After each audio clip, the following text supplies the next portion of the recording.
Turning 70 wasn't supposed to feel like this. I sat in the recliner in my own living room, surrounded by friends and family, a cacophony of laughter and clinking glasses. Balloons hung limply from the ceiling, sagging under the weight of time, much like myself. I tried to smile, but it felt more like a grimace. The air was thick with the scent of candles and uneaten cake. It was my birthday, but the celebration felt like a farce, a masquerade hiding a truth I wasn't ready to face. In the midst of this charade stood my son, Michael. He had grown into a man I was proud of, or so I thought. At 35, he was supposed to be my anchor, a pillar of strength as my own world felt like it was crumbling. But lately, there had been a distance in his eyes, a secret he was holding close to his chest. I could feel it every time he looked at me with that uneasy smile. I just didn't know what it was yet.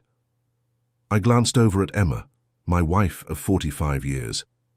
She was trying too hard to act natural, her laughter a little too bright, her gestures a little too exaggerated. There was something off about her, too.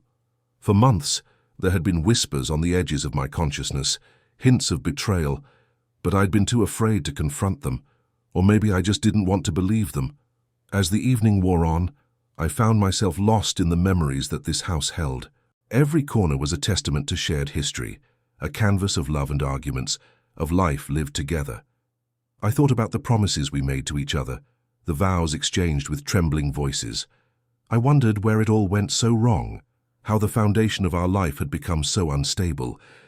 Just when I thought I'd managed to keep myself together, Michael tapped his glass, and the room slowly quieted down. He had that serious expression again, the one that made my heart beat a little faster with anxiety. "First off, thank you all for coming to celebrate Dad's birthday," he started, his voice steady, yet carrying an undertone that set off alarm bells in my head. "I know it means a lot to him and to all of us." There was a murmur of agreement, and I tried to relax, thinking maybe this was just a typical birthday speech. But then he continued, and the words that followed seemed to shatter the very air around me. "It's important for everyone to know that tomorrow, Dad's moving to a nursing home." Silence. An awful, pregnant silence filled the room. I felt the world tilt dangerously, a nauseating lurch that left me grasping the armrests of my chair. "What?" The word escaped my lips, a whisper, a plea, a protest. Michael looked at me with a mixture of pity and resolve. "Dad, it's for the best. We've thought it through. You'll get the care you need." His voice faded into the background as a cold, creeping realization dawned on me. This wasn't just a betrayal. It was a coup, a calculated move that I hadn't seen coming. It was like standing in quicksand, and the more I struggled to understand, the deeper I sank. I searched the faces around me, looking for some sign of dissent, of disbelief, but all I found were eyes that avoided mine, complicit in the silence. And there was Emma, standing beside Michael, her hand on his arm, a silent confirmation of their joint decision. I felt the ground beneath my feet give way, and suddenly 70 didn't just seem old. It felt like a prison sentence, a life defined by the decisions of others. I was being displaced from my own life, a stranger in my own story, and there was nothing I could do to stop it. The shock of Michael's announcement hit me like a freight train, leaving a bitter taste in my mouth. My mind raced, trying to comprehend the betrayal that had unfolded at my own birthday party. The room, once filled with laughter and warmth, now felt cold and alien. I looked around at the faces of friends and family, searching for a trace of disbelief or support, but all I found was averted gazes and the uncomfortable shuffle of feet. Emma's eyes met mine for a brief moment, and I saw something flicker there. Guilt, perhaps, or maybe just resolve. It was hard to tell. My heart ached at the thought that the woman I had shared my life with for so many years could be complicit in this decision. She stood by Michael's side, her hand resting on his arm as if to fortify their alliance. My breath came in shallow bursts, each one a struggle against the tightening band of betrayal around my chest. I needed answers, and I needed them now. "Emma," I said, my voice trembling with a mixture of anger and sadness. "Did you know about this?" She hesitated, glancing at Michael before nodding slowly. "We talked about it, Jim. We thought it was the best thing for you." "For me?" I echoed incredulously. Or for you? Her silence was damning, and I felt a fresh wave of pain wash over me. Memories of our life together flashed through my mind, our wedding day, the birth of our son, the countless anniversaries and shared dreams. How had it come to this? The rest of the evening passed in a blur, the party dissolving into hushed conversations and awkward goodbyes. My friends left one by one, their well-meaning platitudes ringing hollow in my ears. I was left alone in the living room, surrounded by the remnants of a celebration that had turned into a nightmare. That night, as I lay awake in bed, the gravity of my situation settled over me like a shroud. This was more than just a decision to move me into a nursing home. It was the culmination of months, maybe even years, of deceit. I had been so blind, so willfully ignorant of the signs, but not anymore. The next morning, I rose with a clarity of purpose I hadn't felt in years. I was not going to be sidelined in my own life. I deserved answers, and I was determined to get to the bottom of this conspiracy. I started by quietly gathering evidence, combing through financial records and bank statements. It didn't take long for troubling patterns to emerge. Large sums of money had been transferred out of our joint account, discrepancies that couldn't be explained away by ordinary expenses. It seemed there was more to this plot than just my relocation. With each new discovery, my resolve hardened. This wasn't just about a nursing home. It was about deceit and betrayal on a scale I hadn't imagined. I knew I had to confront Emma and Michael, to demand the truth about what they had done and why. But first I needed a plan. Legal advice was my next step. I reached out to an attorney, someone who specialized in family law and elder abuse. As I laid out my suspicions, the attorney's expression shifted from skepticism to concern. There was clearly enough here to warrant further investigation. It was time to confront them. I arranged a meeting at our home, making it clear that I wanted both Emma and Michael present. As they sat across from me, I could see the tension in their postures, the unease in their eyes. They knew, as well as I did, that this was the moment the truth would finally come to light. "Why?" I asked, my voice steady, but with an edge born of betrayal. "Why would you do this to me?" Emma opened her mouth to speak, but Michael cut in, his tone defensive. "Dad, we were just trying to do what's best for you."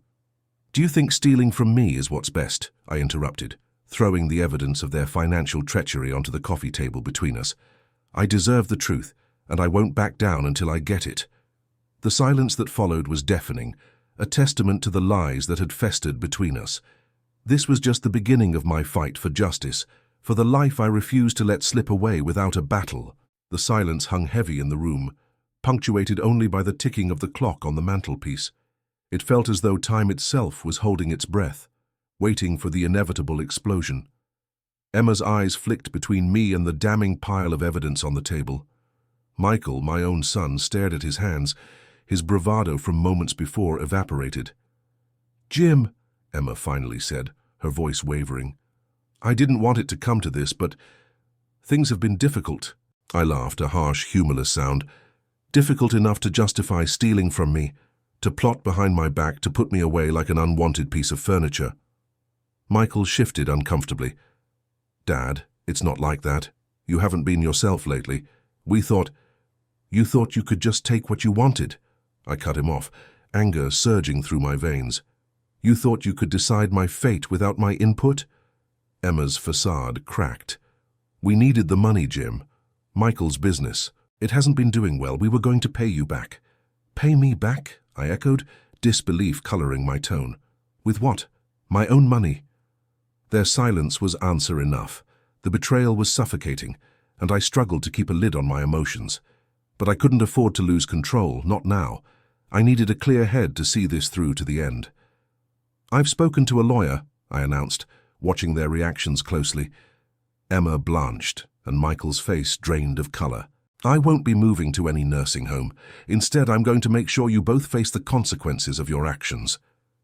Emma's eyes filled with tears, but I couldn't find it in myself to feel sympathy, not after everything. "Jim, please," she pleaded. "There must be another way." I shook my head, resolute. "You made your choices, Emma. Now, you have to live with them." The weeks that followed were a whirlwind of legal proceedings and court appearances. My attorney, a sharp and relentless woman named Lisa, took charge, ensuring that every stone was turned over, every lie exposed. Emma and Michael's betrayal unraveled under the scrutiny of the law, their attempts to justify their actions falling on deaf ears. As we moved through the legal process, I made it my mission to recover what was mine. Lisa was able to freeze the accounts and begin the process of reclaiming the funds Emma and Michael had siphoned away. It wasn't just about the money, though. It was about reclaiming my dignity and autonomy. The court ruled in my favor, granting me a divorce and full control of my financial assets. Emma and Michael faced penalties for their actions, their reputations tarnished by the scandal that unfolded. It was a bitter victory, but it was justice. In the aftermath, I found a measure of peace in the knowledge that I had stood up for myself. There was no forgiveness here, no reconciliation. Just a man who had been wronged and who had fought back with every ounce of strength he had left. As I sat in my now quiet home, the shadows lengthening as evening fell, I realized this wasn't just an end. It was a beginning, a chance to rebuild, to live life on my own terms. The path ahead was uncertain, but it was mine to walk. And for the first time in a long time, I felt free. The days turned into weeks, and I found myself alone in the silence of my home, a quiet that was both comforting and unnerving. The legal battles had ended, but the emotional scars lingered.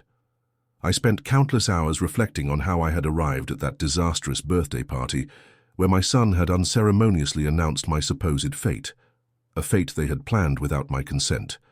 I couldn't help but replay the scene in my mind, the shock and betrayal slicing through me like a knife. Michael's words echoed in my ears, a constant reminder of how easily those I loved had turned against me. It was a sobering realization that shifted my perspective on trust and relationships.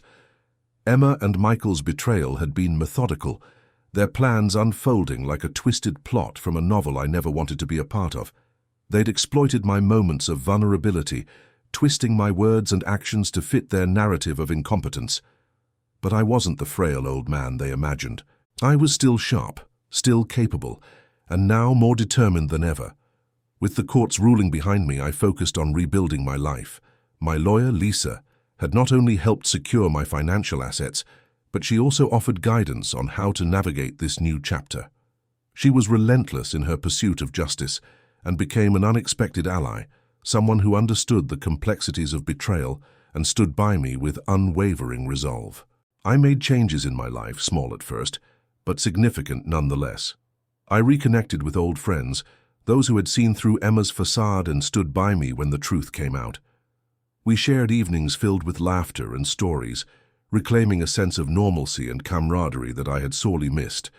I also took control of my financial affairs, hiring a reputable management firm to oversee my investments. The betrayal had taught me the importance of vigilance and transparency. I was done with blind trust. I wanted to be actively involved in every decision, every transaction.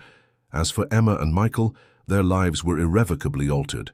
The court's decision had not only stripped them of financial gain, but had also left them socially ostracized. Emma moved out of town, her once pristine reputation tarnished beyond repair. Michael struggled with the fallout, his business ventures floundering as clients distanced themselves from the scandal.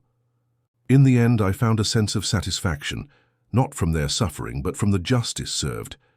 I had been wronged, but I had fought back, reclaiming my life and my dignity. It wasn't about revenge, it was about standing up for myself, refusing to be a victim of their greed and deceit. Now, as I sat in the warmth of my living room, a glass of bourbon in hand, I allowed myself a moment of introspection. I had not only survived the storm, but had emerged stronger, wiser, and more resolute. The path ahead was mine to define, free from the shackles of betrayal and manipulation. And with that realization, I knew I was ready to embrace whatever came next. It was time to live for myself, to seize each day with renewed purpose. The past was a chapter closed, its lessons etched into my soul, guiding me as I stepped into the future with confidence and clarity. As I sat there, the weight of recent events slowly lifting, a new sense of freedom washed over me. It was as if shedding the burden of betrayal had finally allowed me to breathe again. The warmth of the bourbon in my hand was a gentle reminder of moments reclaimed, moments that were now mine and mine alone.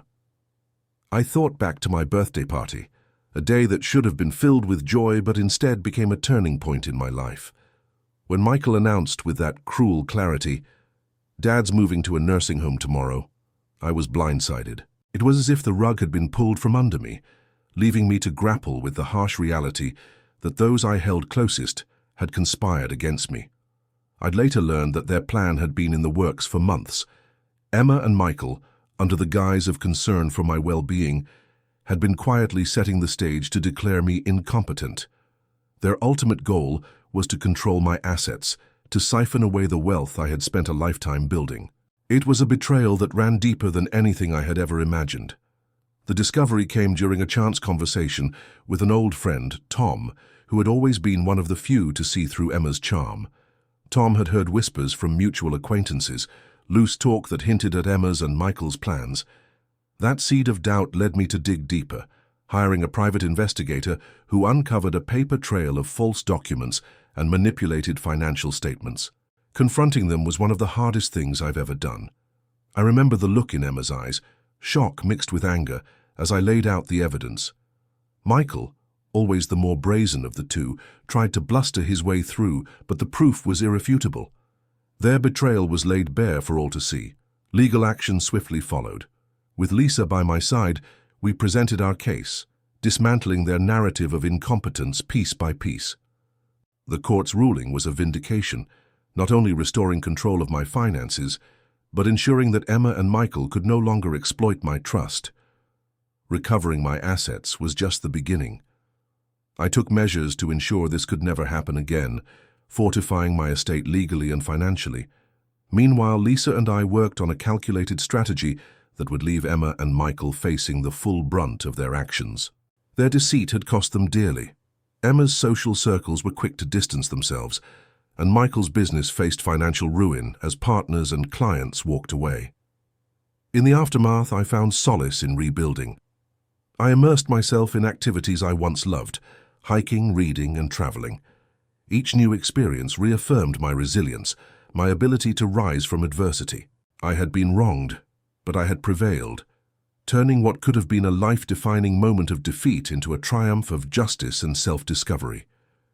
Emma and Michael's downfall was never the end goal, but it served as a powerful reminder of the consequences of greed and betrayal. As they faced a future of uncertainty, I embraced mine with a clear conscience and an open heart, ready to welcome whatever lay ahead. In this newfound chapter of my life, I was finally free to live on my terms, unburdened by their manipulations and lies. It was a journey back to myself, to the man I had always been, but momentarily lost. And as I embraced the future, I did so with a vow to never again let deception darken my doorstep. I sat in my favorite armchair, the sunlight filtering through the half-drawn curtains, casting soft patterns on the carpet. The room was quiet, save for the occasional chirp of a bird outside, and I realized it had been a long time since I'd felt this kind of peace. It was surreal, really, how everything had unraveled only to come back together so differently, yet better than I had dared to hope. I couldn't help but think back to the months leading up to that fateful birthday party. Emma and Michael had been so convincing in their concern, their voices filled with faux compassion as they talked about my future needs. I had no idea then that their whispers of care were underpinned by a scheme as cold as the winter wind. The memory of their betrayal still stung, but it was a dull ache now, tempered by the satisfaction of knowing I had reclaimed my life. Tom's tip-off had been a lifeline, a moment of clarity that propelled me into action. It's funny how life throws these unexpected allies your way. Tom had always been an honest man, and his friendship was one of the few constants I could count on. As I reflected on the confrontation with Emma and Michael, I recalled the expressions on their faces when the truth came crashing down. There was no denying the evidence, the altered documents, the forged signatures, the bank transfers they thought were hidden. They had underestimated me, and their hubris had been their downfall. Emma's social life, once a dazzling dance of cocktail parties and charity galas, had crumbled. Friends who once flattered and fawned over her turned their backs, unwilling to be associated with someone now synonymous with deceit. Michael, too, found himself on the outside looking in. His reputation, carefully curated over the years, was now in tatters, a casualty of his own making. While their lives unraveled, mine was slowly being rebuilt. There was a certain satisfaction in the small victories, legal documents that now bore my rightful name, financial statements that reflected a future of possibility rather than pilferage. Lisa, my attorney and steadfast ally, had been instrumental in this resurgence. Her calm, methodical approach ensured that every iota of justice was served, leaving no stone unturned. I had learned so much through this ordeal, not just about trust and betrayal, but about resilience and the quiet strength that lies within. My calendar was now filled with new ventures, travels planned to places I'd only dreamed of visiting. Each day was an opportunity to rediscover passions long dormant, to reconnect with the world on my terms. In the end, the nursing home announcement, once a spectre of a future I dreaded, became a turning point. It was the catalyst that forced me to confront the ugliness within my own home and emerge stronger. I was grateful for that, in an odd way. It gave me the push I needed to reclaim not just my financial independence, but my very sense of self. As the sun dipped lower in the sky, painting the room with warm hues, I picked up a book from the side table, one I'd been meaning to start for ages. The weight of it felt reassuring in my hands, a symbol of the simple pleasures I now cherished. And as I turned the first page, I vowed to live each day with intention, with purpose, and with the unyielding resolve to never let anyone take advantage of my trust again. Justice had been served, and in its wake I found a life worth living, one that was genuinely mine.